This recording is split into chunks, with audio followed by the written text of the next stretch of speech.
अध्यक्ष महोदय, सबसे पहले मैं आपका शुक्रिया अदा करता हूं और आपके माध्यम से मैं लातूर चुनाव क्षेत्र के सभी जनता का भी शुक्रिया अदा करता हूं कि उन्होंने मुझे आशीर्वाद देके यहां पर भेजा। This is my maiden speech sir. आज मैं यहां स्वास्थ्य मंत्रालय के अनुदानों की मांग पर हो रही चर्चा पर बोलने के लिए खड़ा हुआ हूं। वित्त मंत्री जी द्वारा प्रस्तुत बजट में इस बात की उम्मीद थी कि इस बार बजट में हेल्थ पर फोकस सबसे ज़्यादा रहेगा, लेकिन अफसोस की बात है कि जिन 9 प्राथमिकताओं की घोषणा की गई उसमें बड़े दुख के साथ कहना पड़ता है कि स्वास्थ्य को जगह नहीं दी गई। अध्यक्ष महोदय, सरकार ने सेहत और स्वास्थ्य सेवाओं को जितनी जरूरत थी उससे 73% कम बजट एलोकेट किया है। अध्यक्ष महोदय, बजट से आयुष्मान भारत योजना में बड़ी राहत की उम्मीद की जा रही थी, लेकिन ऐसी कोई बड़ी घोषणा इस बजट में नहीं की गई है।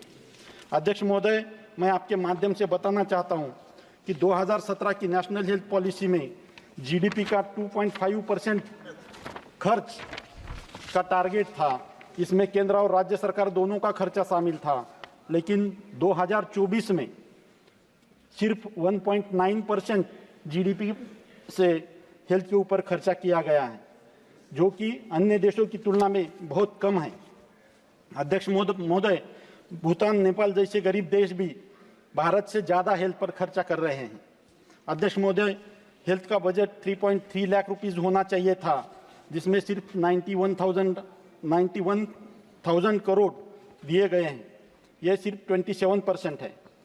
भारत में सेहत पर होने वाले कुल खर्चे में 53% लोग अपनी जेब से खर्चा करते हैं। बजट में फंड की कमी की वजह से इसका हेल्थ इंफ्रास्ट्रक्चर पर काफ़ी असर पड़ता है।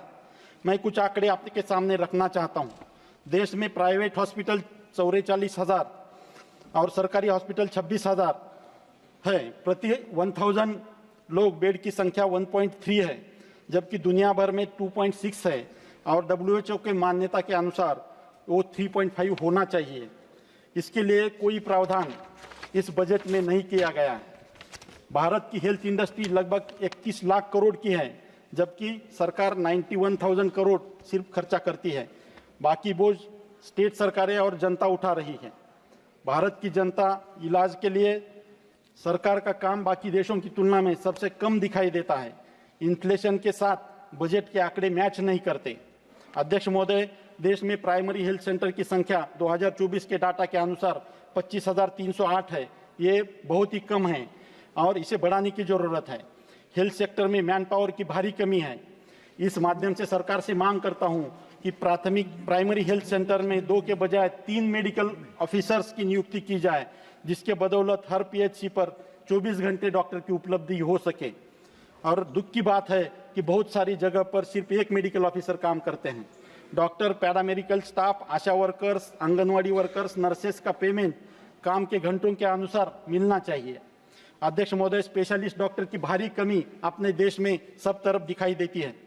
उसके बावजूद college of physician and surgeon जैसे PG एग्जामिनिंग बॉडी जो 112 साल से कार्यरत है, जो कि CPS मुंबई के नाम से पूरे देश में परिचित है, और PG डिप्लोमा और फेलोशिप्स देने का इनका काम सालों से चालू है। PG नीट के मेरिट के ऊपर ये और सरकार के द्वारा इसके एडमिशन किए जाते हैं।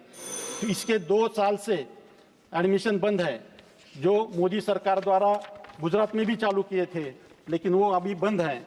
मैं आपके माध्यम से ये चालू करने की मांग करता हूं और इसका सक्षमीकरण करने की मांग करता हूं।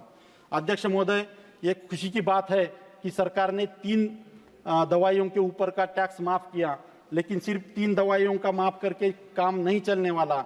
इसके साथ साथ मेडिकल इक्विपमेंट्स, मेडिकल इम्प्लांट्स, इसके ऊपर भी टैक्स माफ होने की जरूरत है, जो कि सर्वसामान्य जनता का खर्चा का बोझ कम कर सकती है। अध्यक्ष महाराज, मैं आपके माध्यम से मेरे चुनाव क्षेत्र की कुछ मांगे रखना चाहता हूं।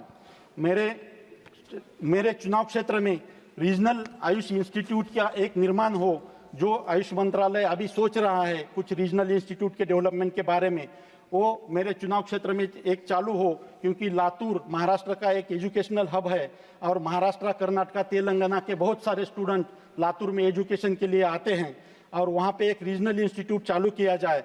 हमारे लातूर में जिला रुग्णालय नहीं है पिछले 16-17 साल से।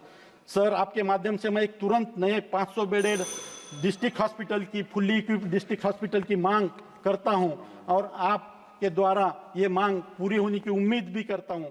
थैंक यू सर, मुझे बोलने का अवसर दिया।